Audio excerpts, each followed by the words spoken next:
New मधुर मराठी या चॅनलमध्ये आपलं स्वागत आहे। विसरू नको तू मला या मालिकेच्या आजच्या एपिसोडमध्ये आता सूर्या स्वप्न पाहत असतो की तो मस्तपैकी इकडे वैदूला प्रपोज करतोय। I love you doctor Vaidehi असं म्हणत असूनच तो तिच्या समोर गुडघ्यांवर बसून असतो। वैदेही देखील गोड हसत असते। सूर्या तिला म्हणतो की हसते काय, काहीतरी रिप्लाय दे ना। तेव्हाच आता रिप्लाय येतो तो लहान मुलीच्या आवाजात, आय लव्ह यू टू। आणि आता या मुलीच्या आवाजाने सूर्या भानावर येतो। ही असते गावातलीच लहानशी गोदा, ती देखील सूर्याच्याच गँगमधली असते। आता इकडे सूर्या दिवसाढवळ्या स्वप्नात हरवलाय, त्यावरून नाण्या मंग्या त्याची विकेट घेत असतात। पुढे ते म्हणतात की विषय गंभीर असतो, परंतु जेव्हापासून आपल्या सूर्यादादाने डॉक्टर मॅडमला पाहिलंय ना, त्याचं तर काही खरं नाही असं म्हणत ते काळजी करत असतात। आणि या सगळ्यातनं मार्ग काढण्यासाठी ते देवा महाराजा तूच काहीतरी कर रे बाबा असं म्हणत प्रार्थना करत असतात। त्यानंतर दुसरीकडे आपल्याला दाखवलं जातं ते वैदेहीचं घर। आता संध्याकाळची वेळ असते, वैदेही स्वयंपाक करत असते। नली आत्या आणि तिचे बाबा तिथेच असतात। तेव्हा बाबा आत्याला सांगतात की वैदेहीकडे लग्नाचा विषय काढ। आता न राहून आत्याही विचारते की काय ग वैदेही, अगं तू तिकडे मुंबईला होतीस, तिथे फक्त तुझ्या मैत्रिणी होत्या की एखादा मित्रही होता खास? आता वैदेहीला यांचा नक्की बोलण्याचा हेतू काय ते कळालेलं असतं। ती देखील या दोघांची विकेट घेत असूनच म्हणते की होता ना, एक खूप स्पेशल खास मित्र होता आणि मी आत्ताही त्याला खूप मिस करते। हे ऐकताच या दोघांचे चेहरेच पडतात। पुढे वैदेही मुद्दामून सांगते की माझ्याकडे आमच्या दोघांचा एक फोटो आहे, दाखवू का तुम्हाला? हे दोघे होकार देतात। तेव्हा वैदेही तिच्या मोबाईलमधला तो फोटो ओपन करते आणि मोबाईलमध्येच त्या फोटोला किस घेत असते। तेव्हा आता हे दोघे तर खूप ओशाळतात आणि त्यानंतर असूनच वैदेही तो फोटो दाखवते, त्यात तिच्यासोबत एक लहान मुलगा असतो। आता इकडे तिचे बाबा असूनच म्हणतात की काय हा लहान मुलगा, आणि ते तिघेही जोरजोराने हसत असतात। त्यानंतर आता दुसऱ्या दिवशी इकडे ही वच्ची जेव्हा बाहेर आबांच्या स्मृतीजवळ येते, ती हात जोडून नमस्कार करत असते आणि तिच्या लक्षात येतं की दिव्यातलं तेल संपलंय। त्यामुळे जोरानेच ए शोभे असं ओरडतच ती शोभाला म्हणजेच सुधाकरच्या बायकोला आवाज देते। शोभा आता घाबरतच बाहेर येते। काय झालंय वच्ची बाय असं विचारते। तेव्हा ती ओरडतच सांगते की काय गं, दिव्यातलं तेल संपलं, लक्ष कुठे असतं? तेव्हा आता शोभा म्हणत असते की कामाच्या गडबडीत विसरलं असेल ना, मी लगेच घालते। आणि ती बाजूच्या डब्यातनं तेल घालायला जाते, परंतु त्या डब्यातलंही तेल संपलेलं असतं। आता तर या शोभाचे हात थरथर कापायला लागतात। ती म्हणते की आणतेच, परंतु इतक्यात वच्छीबाई तिचा हात पकडत दिव्यावर धरते आणि म्हणते की काय गं, एक कामाच्या गडबडीत गिळायला नाही ना विसरलीस? अगं ही फक्त वात नाही तर माझ्या मनातली सुडाची ज्योत आहे, जी 25 वर्षापासून मी तेवत ठेवली आहे। आबा, तुम्ही सांडलेल्या रक्ताच्या थेंबाचा मला हिशोब घ्यायचा आहे आणि ही गोष्ट मीही विसरणार नाही आणि इतर कुणालाही विसरू देणार नाही। चल जा असं म्हणत तिने आता शोभाला धक्का दिलेला असतो। बिचारी शोभा तशीच आतमध्ये निघून जाते। आणि इतक्यात आता सूर्याचे बाबा बाहेर येतात। पंचायतीत जाणार असतात ते वच्छीला विचारतात की तू येणार का? ती नकार देते। तेव्हा बाबा म्हणतात की विषय देसायांचा असो। तेव्हा वच्छी म्हणते की तुम्ही जा, मी येईल माझ्या टायमाला, आणि ती आतमध्ये जाते। आणि सुधाकर व इकडे सूर्याचे बाबा दोघेही पंचायतीला जातात। त्याच वेळेस इकडे आता वेगळंच घडलेलं असतं। ही जी छोटी मुलगी असते गोदा, हिला दम्याचा अटॅक आलेला असतो, त्यामुळे तिला हॉस्पिटलमध्ये ॲडमिट केलेलं असतं, परंतु अजून डॉक्टर आलेले नसतात। बिचाऱ्या गोदाला खूप धाप लागत असते। घाईघाईने सूर्या तिथे पोहोचलेलं असतो। मंग्या, नाण्या आणि या गोदाची आई देखील असते। आता नर्स फोनवर डॉक्टरांशी बोलत असते, तर सूर्या बोलतो की काय अजून डॉक्टर येतच आहे? तर ती नर्स सांगते की हे बघा, आपण इनिशिएटिव्ह ट्रीटमेंट सुरू करू, ऑक्सिजन मास्क ते घेऊन येतात, परंतु काही केलं ही गोदा आता सलाईनच लावू देत नसते। आता गोदाची आई म्हणत असते की सूर्यादादा काहीतरी कर रे। आता गोदाची ही अवस्था पाहता सूर्यालाही वाईट वाटतं, त्याच्या डोळ्यातनं पाणी आलेलं असतं आणि आता त्याने मनाशी काहीतरी ठरवलेलं असतं। त्याच वेळेस इकडे आता दाखवली जाते पंचायत। तिथे देसाई आणि तांडेल दोन्ही कुटुंब उपस्थित असतात, सरपंचही असतात। तर आता अजून तांडेलीनबाई म्हणजेच सूर्याची आई काही आलेली नसते। तेव्हा सुधाकर म्हणतो की गावच्या मालकिनीची वाट पाहतोय। आता वरदही तिथेच असतो। तो म्हणतो की काय अशा स्वघोषित मालकिनीला ना आम्ही कोणी भीक घालत नाही। आता तेव्हा हा सुधाकर बोलतो की सरपंच साहेब, या बारक्या पोरांचं इथे पंचायतीत काय काम. आता ते ऐकून इकडे वरद या सुधाकरवर धावून जाणार, परंतु सूर्याचे बाबा आणि इतर सर्वच जण वातावरण शांत ठेवतात. त्याच वेळेस इकडे हॉस्पिटलमध्ये या छोट्या गोदाला सलाईन लावून देण्यासाठी किंवा तिला बरं वाटण्यासाठी सूर्याने आता एका म्हाताऱ्या बाबाचा वेश घेतलेला असतो आणि तिथे ॲक्टिंग करत असतो, बोलत असतो की माझी सुलक्षणा कुठे आहे. तेव्हाच आता नाण्या म्हणतो की काय हो म्हातारा बाबा, तुमची सुलक्षणा काय हरवली आहे का. तेव्हा हे बाबा म्हणजे सूर्या सांगत असतो की त्याचं काय आहे ना, मी जत्रेत दरवर्षी तिचा हात सोडतो पण काही केलं ती हरवतच नाही. आणि ते जोरजोराने हसत असतात. या छोट्या गोदाचंही सगळं लक्ष त्यांच्याचकडे असतं. तर इकडे हे बाबा त्यांच्या सुलक्षणाला शोधण्याचं नाटक करत असतात आणि गोदाजवळ येत म्हणत असतात की कोण आहे ती, हीच का माझी सुलक्षणा.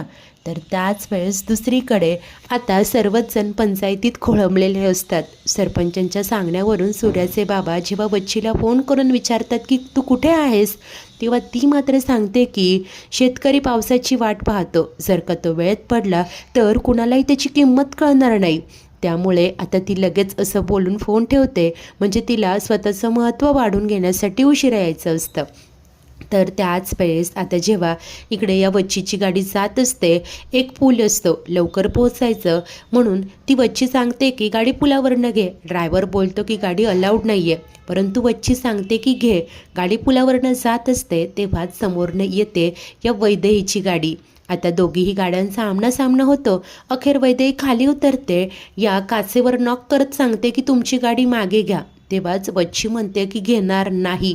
वैदेही बोलते की अहो इथे पुलावरनं गाड्या अलाउड नाही आहे, तुम्ही तुमची गाडी मागे घ्या, नाहीतर मी रितसर तक्रार करेन. आता वच्ची म्हणते की काय अगं, तू गावात नवीन दिसतेस, इथे कायदा बी मीच, जज बी मीच आणि हुकूम बी माझोच. मेंदू उघडा ठेवून लक्षात ठेव, चल हो मागे आणि घे तुझं हे भंगार मागे. आता वैदेही देखील हट्टाला पेटते, जिद्दीने म्हणते की घेणार नाही, जिथे माझी चूक नाही तिथे मी मागे कधीच हटत नाही. आणि जाऊन ती आता गाडीवर बसते, हेल्मेट डोक्यात घालते आणि आता दोन्ही गाड्या आमनेसामने आलेल्या असतात. आता पुढे काय होणार सगळ्यांनाच भीती असते, परंतु इतक्यात वच्छीला आता पुन्हा सूर्याच्या बाबांचा कॉल येतो.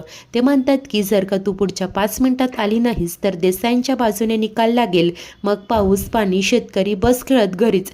आणि ते फोन कट करतात. आता वच्चीचा नावीलाज होतो, त्यामुळे ती ड्रायव्हरला सांगते की गाडी मागे घे. ड्रायव्हर गाडी मागे घेतो आणि वैदेही खुश होऊन तिकडनं निघून जाते. तर त्याच वेळेस इकडे हॉस्पिटलमध्ये मात्र सूर्याने काहीतरी शक्कल लढवून या गोदाला हसवलेलं असतं. तर त्याचे मित्र विचारत असतात की काय हो आजोबा, कोंबडीचं नाव सुलक्षणा कोण ठेवतं. तेव्हा हे म्हणतात की आहे ना, माझ्या कोंबडीचं नाव सुलक्षणा आहे. ती अगदीच या मुलीसारखी गोड आहे, तिची चोच ना हिच्या नाकासारखी आहे, तिचे डोळे देखील हिच्याच डोळ्यांसारखे खूप निरागस आहे आणि ही जशी बडबड बडबड करते तशीच माझी कोंबडी क्वाक क्वाक क्वाक क्वाक करते. असं म्हणत सूर्य आता नाचायला लागतं आणि इतक्यात तिथे एंट्री होते वैदेहीची. आता वैदेही रागाने सूर्याकडे पाहत असते, त्यामुळे तोही गप्प होतो, दाढी मिशी काढत असतो आणि मुकाट्याने बाजूला होतो. तर त्याच वेळेस इकडे पंचायतीत मात्र राडा सुरू होत असतो. रणजित म्हणजेच नली आत्याचे मिस्टर बोलत असतात की या बैठकीला काही अर्थच नाही आहे, मुळात त्या जमिनीचा 7/12 आमच्या नावे आहे, आम्ही तिथे धरण बांधू नाहीतर आणखी काय करू, याच्याशी गावचा काय संबंध. तेव्हा इकडे सूर्याचे बाबा म्हणतात की हो असं कसं, लोकांच्या वहिवटीची वाट आहे ती. तर सुधाकर रागाने म्हणत असतो की तुझा 7/12 घाल चुलीत, आमची वाट अडवणारा तू कोण रे. आणि आता तेव्हाच वरदही सुधाकरवर धावून जातो, परंतु नली आता त्याला गप्प करते आणि म्हणते की हो तुम्ही बोला. तर आता इकडे सूर्याच्या बाबांनी मात्र या काकांना शांत केलेलं असतं आणि सर्वच जण वच्चीचीच वाट पाहत असतात. तेव्हा सूर्याचे बाबा समजावू लागतात की गावच्या लोकांची वाट कुठून जाईल ना, त्यांची कामं खोळंबतील. तेव्हाच हा भरत मध्येच म्हणतो की आता गावच्या लोकांचं भलं कशात आहे, आम्हाला तुमच्याकडून शिकायची गरज नाही आहे. आणि मुळात तुम्ही इथे सभेत काय करताय, तुमची लायकी नसताना हा माणूस इथे काय करतोय, अशी आता तो बडबड करत असतो. आणि तेव्हाच तिथे ते वच्चीने सूर्याच्या बाबांचा झालेला अपमान ऐकलेलं असतो. ती रागात येते, पुढे येऊन स्तनकन वरदच्या कानाखाली मारते. त्या सरशी नली आत्या ए काय करतेस असं म्हणत पुढे धावून जाते आणि आडवी होते. आता वातावरण खूप तापलेलं असतं. तर त्याच वेळेस इकडे वच्ची बायो म्हणते की आता कळली का स्वतःची लायकी, चल माफी माग. सूर्याचे बाबा तर गप्पच असतात. तेव्हाच इकडे हॉस्पिटलमध्ये गोदा तर शांत झालेली असते. तर वैद्य ही अतिशय प्रेमाने तिचा एक हात धरते आणि म्हणते की काही होणार नाही ताई, अतिशय हळू औषध लावेल ह, शांत हो बघू, दीर्घ श्वास घे. तोपर्यंत इकडे आता या नर्सने हळूवार तिला सलाईन सुरू केलेलं असतं. तिला थोडंसं दुखतं परंतु वैद्य ही मायेने तिला शांत करते. त्यानंतर ती सूर्याकडे पाहून म्हणते की थँक्यू. सूर्या तर चकितच होतो. तर वैद्यही सांगते की अरे खरंच मला यायला खूप उशीर झाला, गोदाला स्टेबल करणं खूप गरजेचं होतं आणि तू अगदी सहजपणे सगळं मॅनेज केलंस त्यासाठी थँक्यू. सूर्याचा तर विश्वासच बसत नाही. तो म्हणतो की नाण्या चिमटा काढ रे. तेव्हाच नाण्या चुकून मंग्याला चिमटा काढतो आणि तो किंचाळतो. तेव्हा वैद्यही म्हणते की झालं का सुरू, आत्ताच कुठे स्टेबल झाली आहे ती, आता ती निघून जाणार. तेव्हा सूर्या लगेच म्हणतो की डॉक्टर मॅडम थँक्यू. ती विचारते की कशासाठी. सूर्या रोमॅन्टिक होत म्हणत असतो की तुमच्या थँक्यूसाठी थँक्यू. तर वैद्यही म्हणते की झालं का पुन्हा सुरू, चला बाहेर व्हा. तर सूर्या म्हणतो की हे बरं आहे हां, म्हणजे थँक्यू म्हणालात पण बाहेर काढायचं विसरलं नाहीत काही. ए मंग्या नाण्यास चला रे, आणि एक गोदे तुझ्यासाठी किलोभर साठ आणि चिंचा ठेवल्यात, चल लवकर बरी हो. असं बोलून सूर्या आता तिकडनं निघून जात असतो. त्याच वेळेस इकडे पंचायतीत वातावरण पुन्हा तापलेलं असतं. नली आत्या आणि वच्ची बायो पुन्हा आमने सामने आलेले असतात. तर नली आत्या म्हणते की माझ्या झिलाने चुकीचे शब्द वापरले असेल परंतु त्याच्यावर हात उगारून तू मोठी चूक केली. तेव्हा वच्ची बायो म्हणते की अगं तुमच्यातनं संस्कारत नाही म्हणूनच तर हा असा धोंडा जन्माला यायलो आणि निर्णय झालो सुधाकरा बांधावरनं बुलडोझर फिरव. तेव्हा आता इकडे नली आत्या म्हणते की काय गं, निर्णय सांगणारी तू कोण, ही माणसं ऐकून घेतील परंतु मी नाही. ठीक आहे, तुला बुलडोझर चालवायचं आहे तर चालव, मी बी बघते कसा पडतोय बांध. असं जेव्हा आता नली आत्या बोलते तेव्हा वच्ची बायो म्हणते की अगं मला वाटलं नव्हतं मी देवळात घेतलेली शपथ इतक्या लवकर पूर्ण होईल ते. तिने देसाईंच्या खानदानालाच मारण्याची शपथ घेतलेली असते ते तिला आठवतं आणि ती सुधाकरला सांगते की बुलडोझर फिरवच आणि जर का मध्ये कोणी आलं तर त्याला चिरडून टाक. आता इकडे नली आत्या रागानेच तिच्याकडे पाहत असते. त्याच वेळेस इकडे हॉस्पिटलमध्ये वैदूला तिच्या मैत्रिणीचा फोन येतो. ती म्हणते की सानू काय गं. आता ही मैत्रीण तिला तिरामिसोचा फोटो पाठवते. वैद्यही म्हणत असते की काय गं मुद्दाम करतेस ना, तुला माहिती आहे मला किती आवडतं आणि इथे भेटत नाही ते. आता वैद्यचं हे बोलणं सूर्याने ऐकलेलं असतं आणि तिला तिच्या हृदयापर्यंत जाण्याचा मार्ग सापडलेला असतो. मित्रांनो, आजचा एपिसोड इथेच संपतो. तर पुढील भागात पंचायतच बाईंना म्हणजेच सूर्याच्या बाबांना अटॅक येतो. तर त्यांना इथे गावातल्या सरकारी हॉस्पिटलमध्येच आणलेलं असतं. तिथे वैद्यही असते. आता वच्ची बायो तिच्यावरच रुबाब करत असते. तेव्हाच वैद्यही देखील तिच्यावर ओरडत म्हणते की हा माज बाहेर ठेवायचा. वच्ची बायो म्हणते की तुलाही डॉक्टर किस्सा खूप माज आलेला दिसतोय, आता हिची कोणीही मदत करायची नाही, तू एकटीनेच यांना बरं करायचं आणि जोपर्यंत त्यांचे श्वास सुरू आहे तोपर्यंतच तुझे. असं आता वच्चीबाईने बोलत या वैद्यहीला कोंडीत पकडलेलं असतं. त्यानंतर आता इकडे सूर्याच्या बाबांना ॲडमिट केलेलं असतं परंतु शेवटचाच ऑक्सिजन सिलेंडर शिल्लक असतो. आता काय करायचं असं ती सूर्याला विचारते. तेव्हा सूर्याला काहीतरी सुचलेलं असतं. वैद्य आणि सूर्या दोघेही मिळून त्याच्या बाबांचा जीव कसा वाचवतील, दोघांचीही आता जवळीक वाढेल का, त्यांच्यात काही बोलणं होईल का.